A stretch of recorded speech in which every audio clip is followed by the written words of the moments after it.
আমার একটা হৃৎপিণ্ড, সেটাই আল্লাহ নিয়ে গেছে। পরশুদিন বলছে, বাবা আমার একটা বরকা কিনে দাও। আমার স্যান্ডেলটা দেখে 3 বছর পুরাতন ছেঁড়া, কিন্তু আমি আমার স্যান্ডেলটা পাল্টাই না, সেলাই করে নেই, কিন্তু আমার বাচ্চাদেরকে আমি কষ্ট পেতে দেই না। শুধু একবার বলছে, বাবা লেচে খাবো। আমার মেয়ের মোবাইলে আমার নাম হলো 500 ছবি আছে।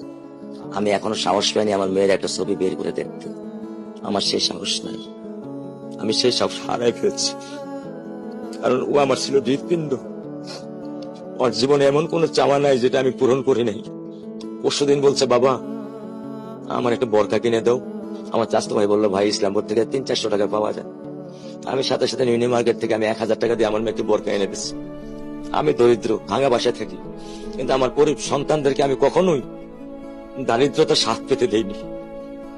দারিদ্রতা স্বাদ পেতে দেইনি। আমার বড় মেয়েকে এখন আমি সেলোরার থেকে জামা কিনে দিই। আমার স্যান্ডেলটা দেখে 3 বছর পুরাতন ছেঁড়া, কিন্তু আমি আমার স্যান্ডেলটা পাল্টাই না, সেলাই করে নেই, কিন্তু আমার বাচ্চাদেরকে আমি কষ্ট পেতে দেই না। শুধু একবার বলছে, বাবা লেচে খাবো। আমি 1 মিনিটও দেরি করিনি, 1 মিনিটও আমি দেরি করিনি।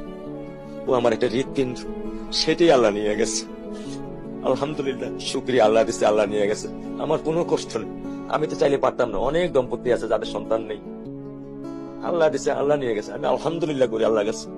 আমার কোনো কষ্ট নেই, আমার কোনো কষ্ট নেই।